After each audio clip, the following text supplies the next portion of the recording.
Hello, hello, hello, and welcome to Mari's Golden Hour. Thank you so much for joining me. So, before I started the podcast, I decided, I need to wet my whistle before I speak for any length of time, and I considered grabbing a libation, but I thought, no, I am going to be healthy. It's a little late in the evening, not going to partake in the libation of sorts, and I was rooting through what I had and saw that I had purchased beetroot powder, and no, I'm not like getting all woo-woo and new agey and hippy-dippy and hey man, be a vegan, and not saying that there's anything wrong with being vegan, vegetarian, any of that, but I have been judged even for eating salads, so, anyway, where was I going with this? Oh, so, I had, on a whim, I went to, there's a store, I don't know, how widespread they are in the country, but there's a store that's called Aldi, and I was well aware of them, when I lived elsewhere in the country. But in California, that was not a store that was known unless one traveled or they were from those areas that already had one. So Aldi ended up popping up, I think, maybe a year ago. I don't know if it was 2 years ago. It was more like a year ago, year and a half, whatever. But it's still pretty new. And I hadn't been since the stores popped up. I ended up going to my first one out here last spring out of necessity, and that's where I picked up the beetroot powder, and among other things that were of interest. And well, anyway, so I had it, really liked it. I wasn't too sure if I would, but I loved it. So I was running low on the one that I bought from Aldi, and I went to some other store, I don't want to name names, and picked up this beetroot powder. So I cracked that open right before the podcast, and I'm stirring it around, and you know how you have that excess, because, there's that barrier of the liquid to the powder, so I was, stirring that around, taking it off, and but I was using my fingers, and I'm the only one drinking it, so I ended up getting the excess off and licked my fingers before washing everything else. And when I had it, I'm like, this wasn't exactly what I thought it would be. And having just that little bit of taste of it, in that I could understand, like, it's the reason why people would not actively go out and drink beetroot powder.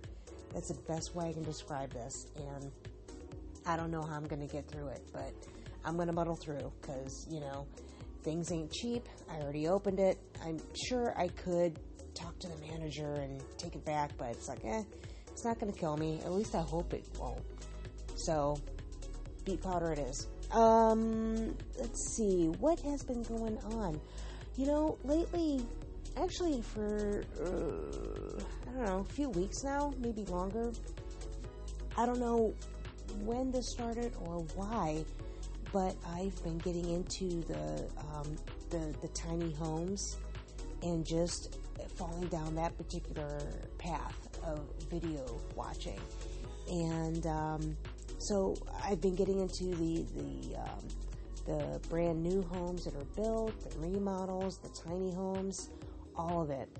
And one that I watched, I think, this week, maybe it wasn't last week, now I can't remember. Anyway, and by the way, just to get that taste of the beetroot powder out of my mouth, I had to get a shot of a libation, just to kind of cleanse the palate, if you will. So I'm doing it on an empty stomach, so please forgive this podcast, because it might go a little bit off the rails, but I'll try to keep myself in check. So anyway, there is one tiny house in particular I checked out. I was trying to find it again, but I can't even remember exactly what it was titled. I don't know, I'm sure with a little bit more investigating I can find it, but it was an angled house. Like, the way that it was built, it was kind of odd. Like, the base was smaller than the rest of the house. Sort of like a trapezoid. That's the best way I can describe it. Or an upside-down trapezoid.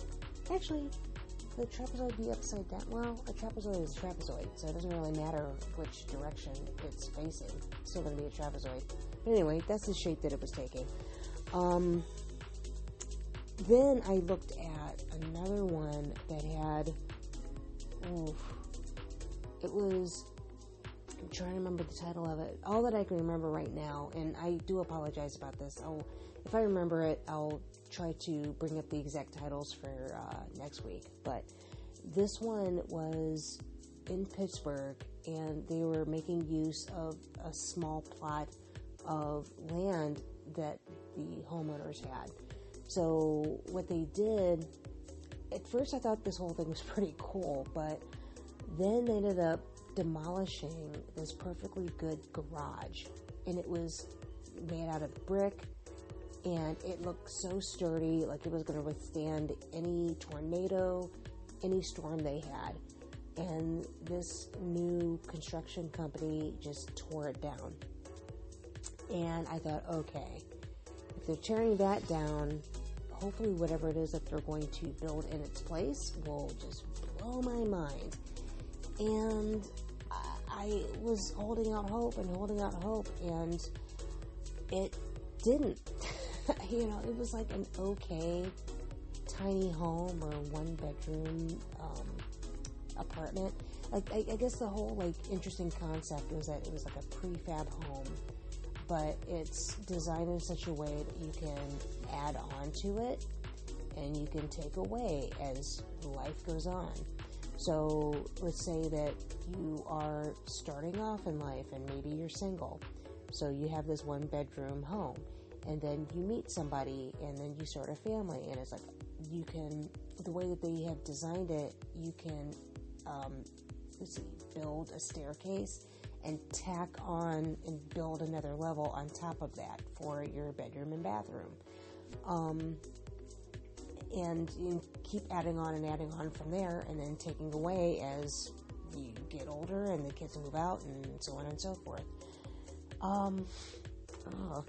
It would be okay if this was like one of those newly developed areas that had like a whole bunch of other homes that looked like theirs. But where they built this, and even next to this very old home, I think the home was like over 100 years old, that the homeowners were living in, and one of those huge Victorian-like looking homes. And even the neighborhood, it had a certain character about it. This prefab home that they were building was just this shiny, spanking new, building. It looked like it would be better placed in like a beachside community or someplace that was just overly gentrified. And I don't know, maybe that's the direction that those that are running things want this area to go in, is some place that's going to be overly gentrified. And I don't know, at first I was all gung-ho and into it, but then I'm like, wait a minute, this concept isn't exactly new. There's prefab homes all over the place, and again, concept that they came up with, it's not exactly new. And even some of the fixtures and things that were inside, it's like, no, that's not new. I don't know, I just began to kind of resent it. It was like, that's why I can describe it as sort of like, I hate using this term and I hate to sound cliche, but millennials that come in and gentrify a place and drive up the prices and kick old people downstairs and rip up flower beds that are in perfectly good condition and create artisan cheese and sport handle bar mustaches and then they don't understand why people hate them. So, I don't know. This thing just did not look like it was benefiting everybody in the community. But anyway, this other house that I checked out, the tiny home with the small base and the larger everything up top, that was awesome. And I'll try to remember to look that up and bring it up in the next podcast. What else? Ooh, so I had friends share a couple of different videos. One of them, basically, it's musicless music videos. That is the title of this particular channel, and it's by Mario. I think it's Winero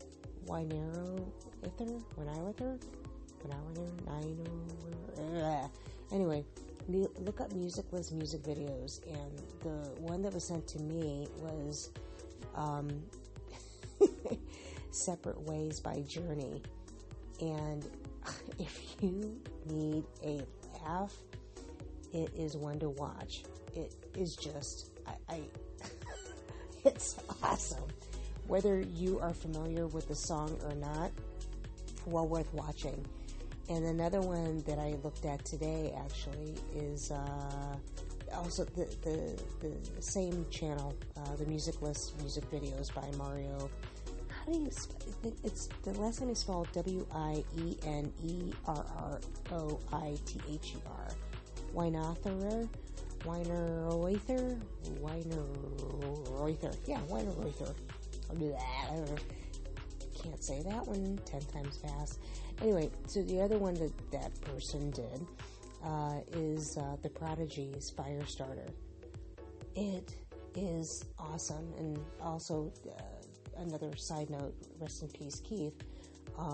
But this is just well worth watching. So then, let's see, another friend ended up sending me, Rush's Tom Sawyer, and Adam Gordon is the person that created that channel, or that's his channel, just Adam Gordon. But it's the worst version ever, so look that one up if you want another laugh. If I had to compare the two, I would say the musicless music videos it's better. But Rush's Tom Sawyer, that one also made me laugh. Speaking of something along that vein, the Black Version. If you are not familiar with them, please check them out. The Black Version. They are it's an improv group, and they're all black, and the cast features the creator, Jordan Black, along with a bunch of other familiar faces. And again, I do apologize, that shot is hitting me. So, let's see. Basically, it is just packed with comedy vets. They hail from various things in TV and film that you've seen before. It ranges from SNL, Boondocks, Mad TV, Teenage Mutant Ninja Turtles, Samurai Jack, Reno 911, Boston Legal. I could go on and on and on, but they are funny. Please check them out. They also have a podcast that's a soap opera comedy, and it's called The Hills of Baldwin, and it features them, the Black Version cast, along with a special guest, Wayne Brady, and it's narrated by Vivica A. Fox, and it's available online and at the Audible app. And I don't know why I'm plugging them like a commercial right now, but it's just well worth checking out. But the Black Version, just to give like a little recap, in essence, they create the Black version of famous movies. And the show itself, it's genius. And the friend that invited me to it, I just, when I was invited, I'm like, that's okay. I don't need to see yet another improv group. And then on top of it, I was thinking it was an improv group that was just making fun of black people. So I was not inclined to watch it at all whatsoever. Didn't need to sit through that. And, but I don't know what it was. I decided, let me check this out. And I loved it. Absolutely loved it. And I hadn't laughed out loud that hard for so long, in a very long time. And what they do is they, through the situations that are yelled out from the audience, they in turn come up with a movie, create a name for it that is the black version of that particular movie, and all the scenes, again through a bunch of suggestions to the audience, they come up with the movie, and they act out the movie from beginning to end, throwing in musical interludes here and there, which, boy, the cast blows my mind away with that. And just to be able to sing something, make it rhyme, or rap about it and make it rhyme, sing in key, make it funny, to me, that is just genius, creative genius, just in action. I'm blown away by them every time. So they do the movie from beginning to end, putting in some musical interludes, and then there's an intermission, and then after that they do the DVD extras, and those can range. It could be a PSA for some fictitious charity that one goes off the rails, and it's hilarious. Or they might do the tapings of auditions for different characters that were featured within this black version of the movie. It's hysterical. It's great. And I think they also might have some clips you can check out online. So again, black version, check that out. What else? Oh, something else that another friend had sent me a link for. Wow. Please go check out Raleigh Ritchie. RaleighRitchie. Raleigh Ritchie. The first video that was sent to me was Stronger Than Ever. And don't poo-poo it right away. Just watch the video from beginning to end. And if you don't like it, fine, great. It's sort of like trying broccoli, or not trying broccoli, Brussels sprouts. You know, don't say you don't like Brussels sprouts if you haven't had it. Try them, eat it, ingest it, and then if you don't like it, great. But yeah, Raleigh Ritchie, also known as, well, actually, it's Jacob Anderson. Well, Raleigh Ritchie, also known as Jacob Anderson, or it's Jacob Anderson, also known as Raleigh Ritchie. I don't know which came first. Well, no, Jacob Anderson came first, but just watch the video. You'll see what I'm talking about. If you have more comments on it, please let me know, and I can expand and expound on that next week. And then the other one I looked at, also by Raleigh Ritchie, is Time in a Tree. And just, even if I didn't even look at the second one, the first one that I watched, it's pretty deep and it's very moving, and I ended up watching it several times and listening to it several times. Just listen to it and give it a chance. And then I planned on watching Time in a Tree. That same friend that sent me the link for Stronger sent me Time in a Tree as well in a link. So I don't know, coincidental. And actually, after watching the video, it just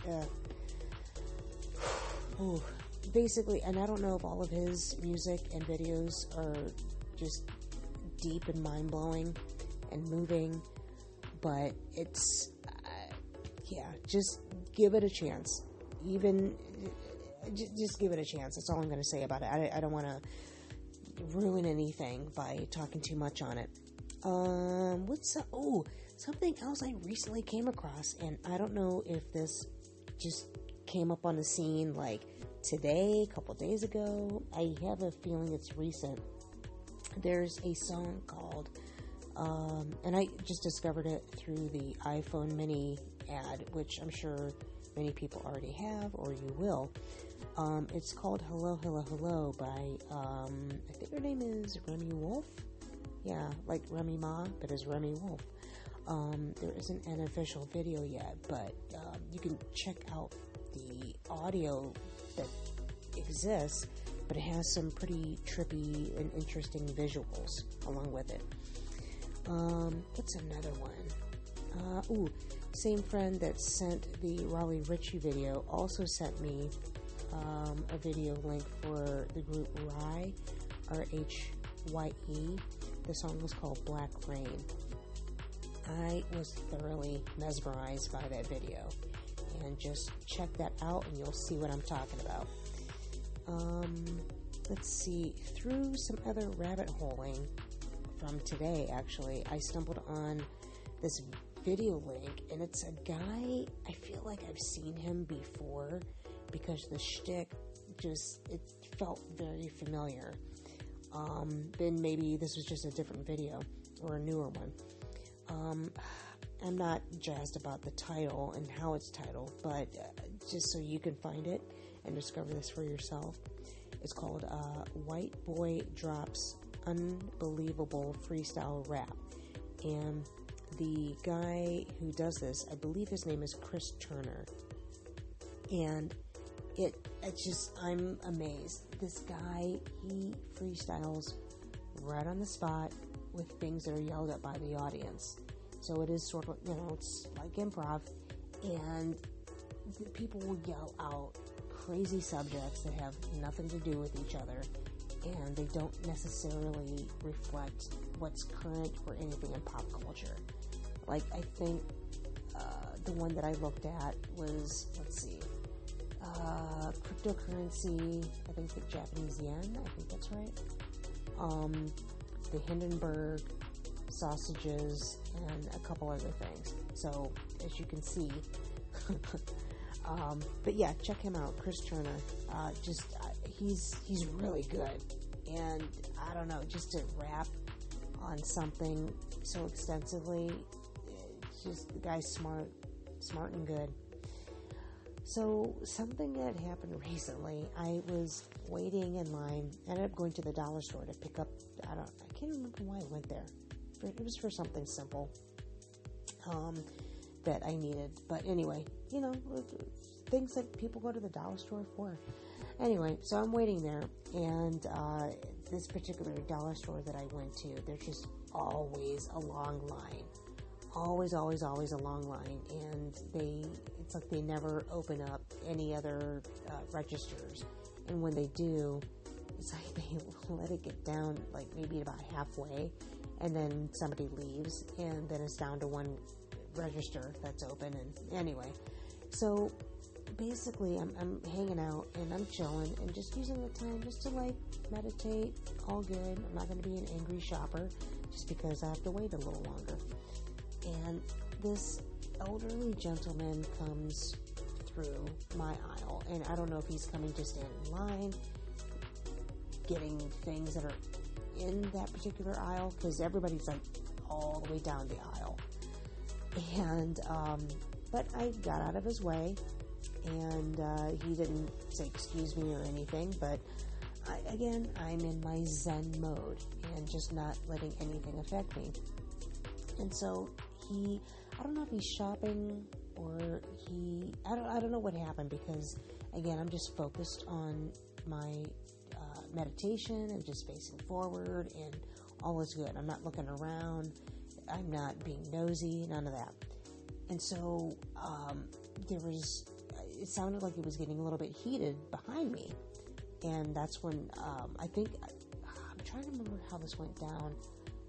I don't know if the elderly gentleman hit the guy. No, this is how it happened. So the guy behind me, I guess, turned to the elderly gentleman and said, "Sir, can you please keep your distance? Can you please move back 6 feet?" And the older guy mumbled something to him, And then the guy behind me said something, and again, I'm being zen. This is why I can't remember everything that happened.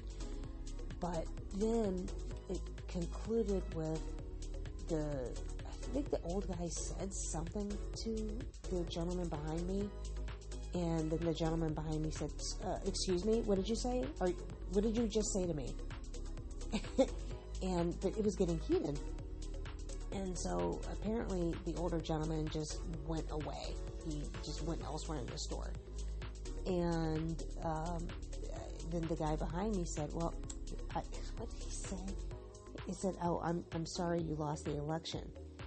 And I don't know. I know right now I'm not doing this particular story justice, but in line waiting at the dollar store forever, that just cracked me up. And I turned around, and the gentleman behind me happened to be a black man. And I wondered, and actually the gentleman in front of me happened to be a black man as well. And I wondered with this older gentleman who happened to be white, I wondered if he somehow was bothered by the fact that there were people of color in line. And we weren't the only people of color in line. There were other people of other races throughout the store. Just all spectrums of the rainbow, all of them. And I also didn't hear the insulting thing that he said to the guy behind me. But I don't know. It's like, really, again, in this day and age, and just now, and in light of all, I don't know. I guess I expect more of people. And again, this has nothing to do with beliefs or who you voted for or any of that. It's just basic common courtesy and basic decency. And, but that guy's comment, it kind of cracked me up. So, because the older gentleman, he was not there when I happened to turn around. Because again, I was just in my zen mode and just picked up on things just because the guy behind me was just so upset and loudly made sure to put the older guy in his place, who apparently said something incredibly insulting. And I don't know if any racial slurs were hurled, but could have been. So, what else did I come across? Oh, so, just more random videos. One of them was a video about the stray cats in the Philippines that were following social distancing rules. And the video was of these cats that in those, the circles that businesses will place to show where people can stand as they wait. The cats, stray cats, they were in these circles. And they weren't like next to each other. They were in the circle, like one cat per circle, and there were several of them. And like the video was like still footage of these cats, and there were humans that were also standing in the circles, and the cats were in their own circle as well. And nobody bothered them. Nobody scooted them out of the way. And I think everybody just thought it was amusing. But yeah, the cats were just chilling in the circle, and they stayed that way for a very long time, at least according to the video. So, I don't know. Thought that was interesting, that animals can follow the distancing rules and people can't. So, yeah, go figure. What else I come across? Let's see. There was another one that I saw of, again, this is just stupid and cheesy, but it was a dog that would look at its owner's plate of food, and then when the owner would look at the dog, it would look away, and like it was being caught. And I'm sure they trained the dog to do that, but it was still cute. It was just dogs. Love dogs. What's another one? Well, it was an article, but also some people put up a video of this huge, big-ass elevator. Oh my gosh. Woo. Alligator. It's late. So it's a big-ass alligator that was walking across a golf cart. Oh my goodness. I do apologize. A golf course, not a golf cart, golf course in Naples, Florida. And the thing was huge. And I wondered if it was for real.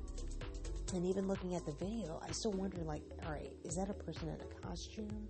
Like, that's how big this thing is and was in the video. Check it out for yourself. Just type in, even if you have to type in big ass alligator golf course, I'm sure something will turn up. But specifically, this one was in Naples, Florida. Let's see. Anything else I came across? Nothing all that interesting, but it was like a Taco Bell that's in Pacifica, California, and apparently it's been getting circulated around the webs, or the TikToks, or what have you, and basically it has boozy drinks that it offers, and it has like the views of the beach, and then the inside just looks really cool and chill and inviting, and I don't know if that particular Taco Bell is the only fast food restaurant that has that sort of look to it that might be along a beach, but I don't know, this one did look nice, and I don't know, if all fast food restaurants had that look, I think a lot more people would end up hanging out there and spending their money. So, discovered there is these Canadian scientists, they found a way to, I guess, expel and clear up the intoxication of alcohol within one system. And it's some device, I think it's like when people, when the EMTs are giving people oxygen, it has that sort of look to it from what I remember. And basically what it is just sort of like hyperventilating into this thing. And I don't know all the science behind it, but apparently the emission of the carbon dioxide is the thing that helps as far as getting all of that, the alcohol out of the lungs. So, then it's similar to a method that they use in order to cure people, not cure, but when people have alcohol poisoning and they go into the hospital, it's a similar method, I think.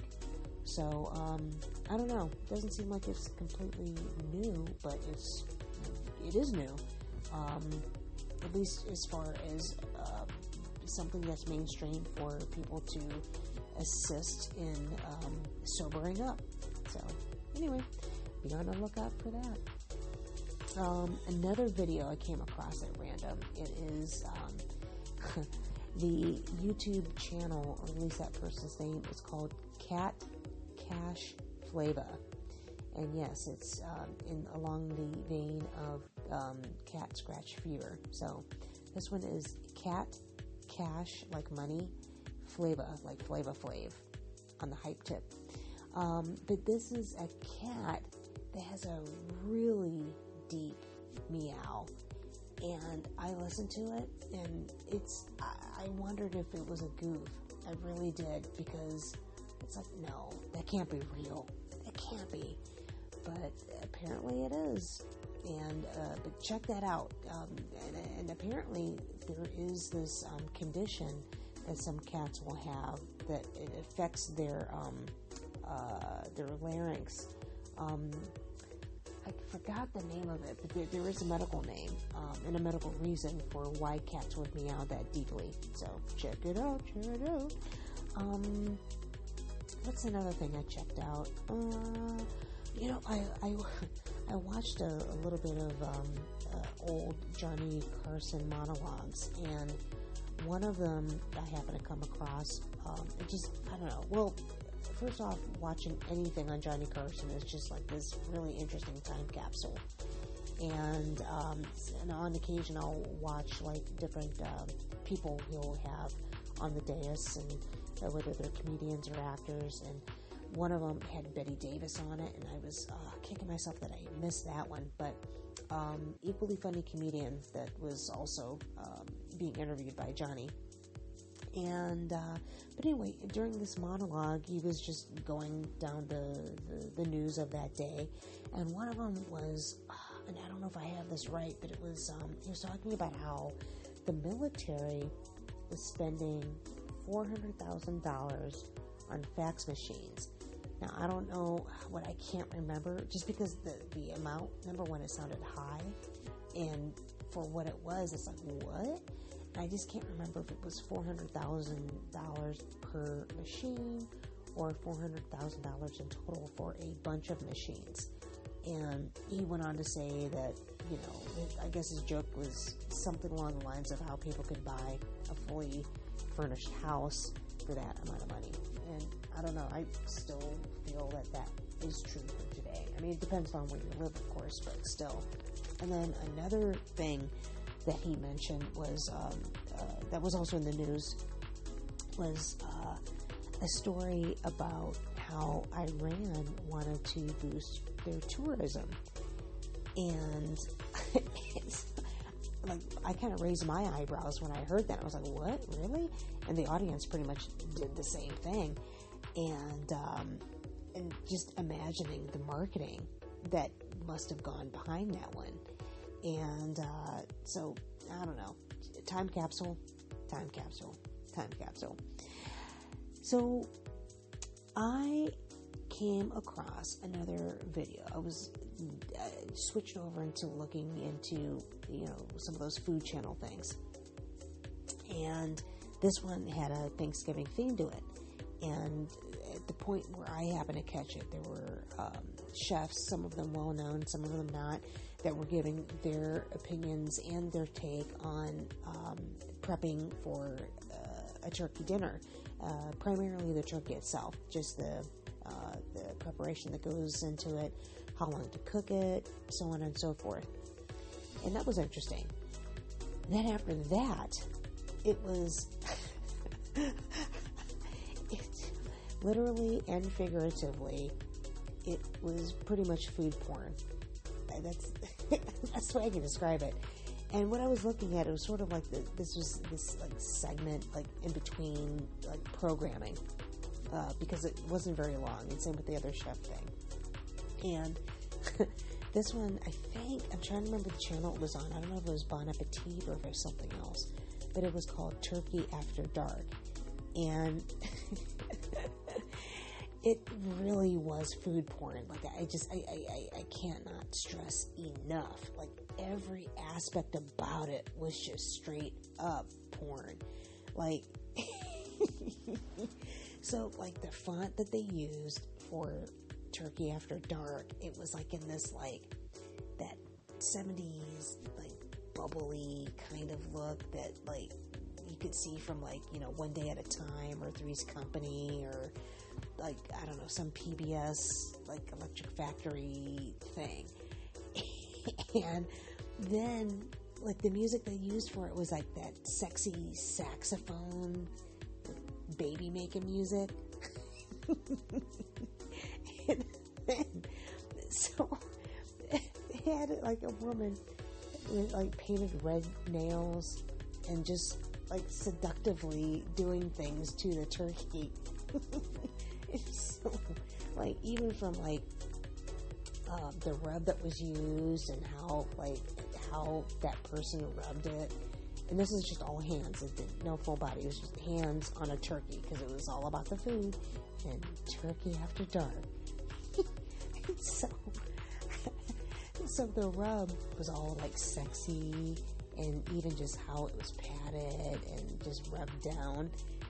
And then, I'm trying to remember the next step. Like after, like, the rub was put on and it was all tenderized and slapped, and then it was rolled, and the rolling of it was seductive. And then, you take the twine, and even how the twine was handled, it was all, like, BDSM-like. And then it was, the turkey was tied up. And it was tied up several times. And then even how it was placed on the pan and put to the oven, and then taken out of the oven. And then It was either prosciutto. No, it wasn't prosciutto. It was I think it was bacon, but I feel like it was like a smoked bacon, like it was a special bacon. Bacon was draped all along the turkey, and even that was all sexy and seductive.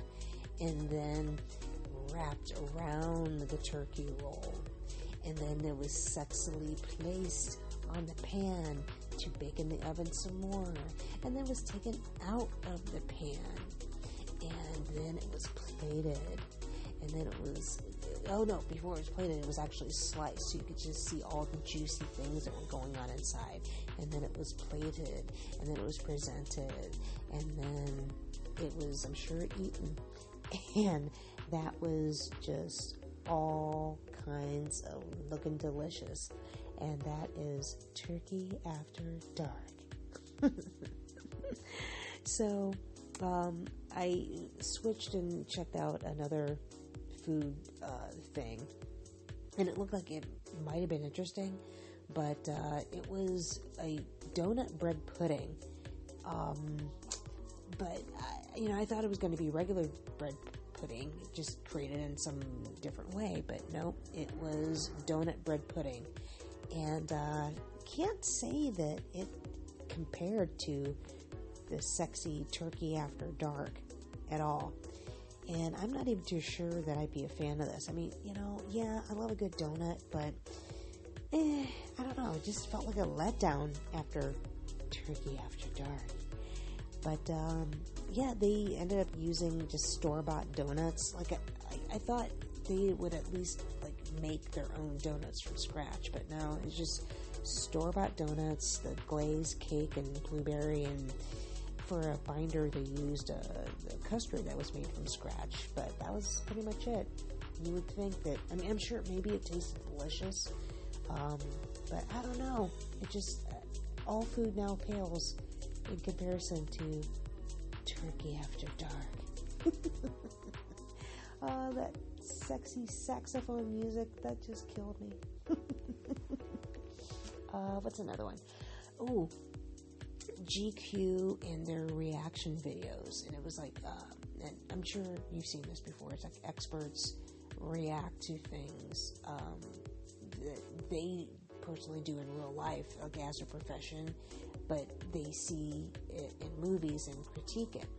And checked out one that had this wrestling guy whose name I cannot remember.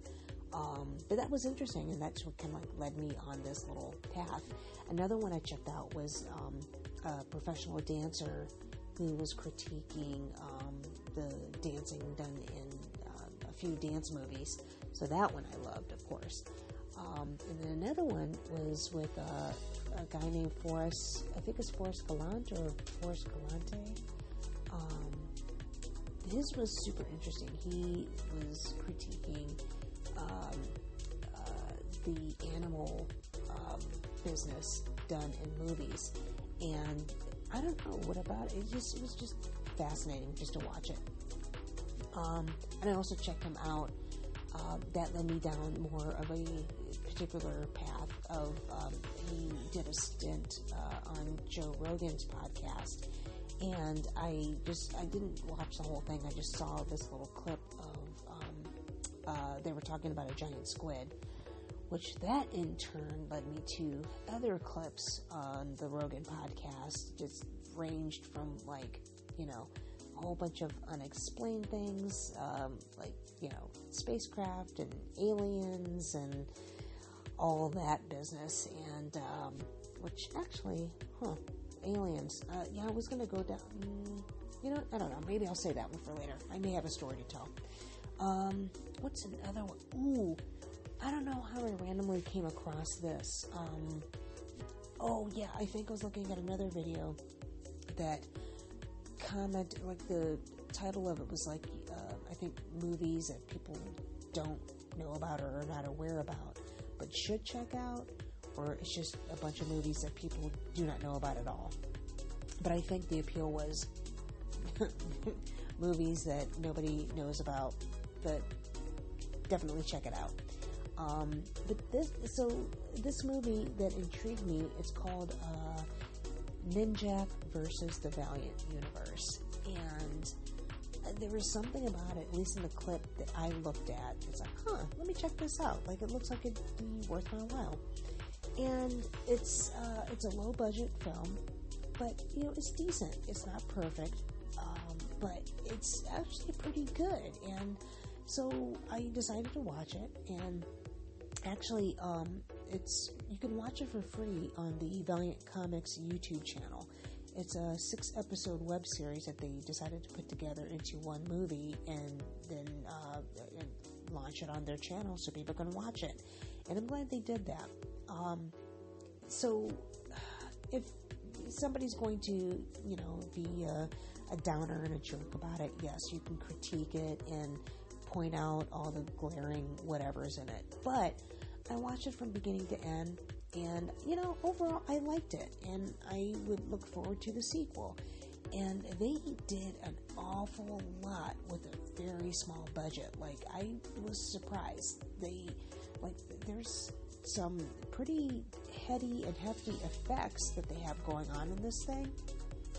And to have such a small budget, but to pull off the effects, it's like, all right, you know what? I'm going to give you guys a chance. And I'd be interested to see where they go with this. So, if you can, check out Ninjak versus the Valiant. Best way I can describe it would be it's superheroes. And there are a bunch of superheroes that are in it, but Ninjak is the focus. He's kind of like a Bruce Wayne type. Like Bruce Wayne and, let's see, who else? I'm sure there'd be a couple other people in there. Arrow, maybe. But there's like martial arts. He's supposed to be this playboy, some dude with a lot of money, but I don't know. There's backstories to be had with him and all the other characters. But the movie overall, I'm intrigued and I want to see some more. Is it perfect? No. But again, everybody has to start somewhere. Hell, I started someplace. So, and I'm nowhere near perfect, obviously. But yeah, give this one a chance. Ninjak versus the Valiant. That led me into a deep dive on one of the actors that's in it. I think his name was Shadow Man, and I don't know why he stood out, or why I wanted to do a deep dive on him. I'm not too sure why.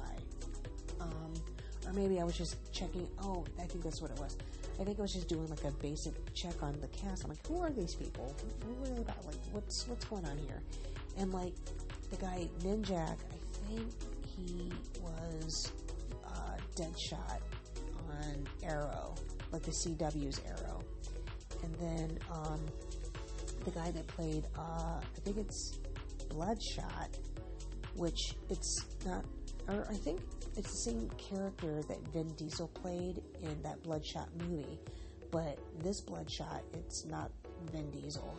This particular guy, I think he was a Power Ranger, but I can't remember which color Power Ranger he was. But I actually found him interesting. Really, like, all of them can be interesting. And again, it's like, it's a little rough, but again, I'm giving them their props for just doing it and making it decent. But the guy that played Shadow Man, his name is Damien Poitier, which I don't know if he's any relation at all to Sidney Poitier, but as I understand, I'm sure they have ancestors that come from the same island, but which technically all of us are related to some degree or another. Like, it's very, very, very, very minute, but we're all one. But this guy, I didn't realize, and just doing a little bit of a deep dive on him, he played Thanos in the Avengers. And I don't know why he didn't play Thanos for all the other ones after that. The only reasoning I even saw, and again, I didn't research deep into it, was that I guess the powers that be were going creatively in a different direction. To that, I give a little bit of a side eye, but whatever. But his credits were pretty impressive and extensive, and consistent, just a lot. Like, doing Firefly and The Flash, just to name a couple. But interesting, really interesting. And he's also a stuntman, so I don't know. Anyway, moving right along. Who else did I check out? Ooh, there's this 9-year-old. Her name is Mandy Bushel. I don't know how long she's been out there and on the scene, but apparently she's pretty talented from what little I saw, and she has jammed with Lenny Kravitz, and she did a challenge with Dave Grohl from Nirvana and Foo Fighters fame, and all of that I could see is that she plays drums and guitar. She had a video where she was playing Radiohead's Creep on guitar.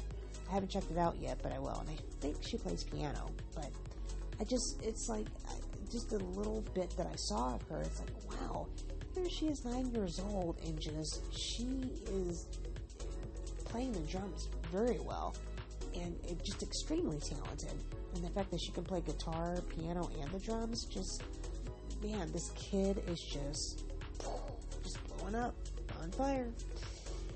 So, I'm reading a book, as I tend to do, and I came across a scene in it that made me think of like how it would play out cinematically,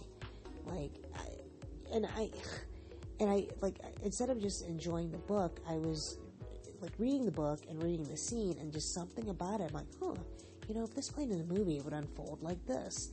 And I don't know is that me, as far as that diversion from like enjoying the book and reading it to thinking, ooh, how would this play on film? I don't know if it was in the writing, just making me envision that, or is it the writing that, is it the writing, or is it being conditioned, like watching TV and film and music videos and stuff, and just great film and great editing and all that stuff? Or is it the authors, like in this modern time, who are writing books with a film adaptation in mind? I don't know. I wondered which that was. Like, is it me? Is it them? Is it both? I don't know. Let's see. Alright, alien stories. I just don't know if I should do this now or save it, because I feel like I've been babbling on a while. But, you know what? I think I'll save it for next week. I will end with this. That I've seen and heard things I can't quite explain throughout many years. And I don't know. Who knows what's out there? I mean, as it is, our own oceans have a wealth of interesting and fantastical creatures that are in it. So, who's to say that space can't be the same? Or that parallel universes don't exist? Who knows? But with that, I'm just going to end here, and I'll pick up with the unexplained next week. How's that? So enjoy your golden hour. Thank you again for hanging out with me. Check out the video clips. I do apologize that they haven't been anything of any huge mind-blowingness or of note, but I do hope to spruce things up a little bit in the coming weeks. We'll see. Enjoy your golden hour, and be safe out there, and kind to one another.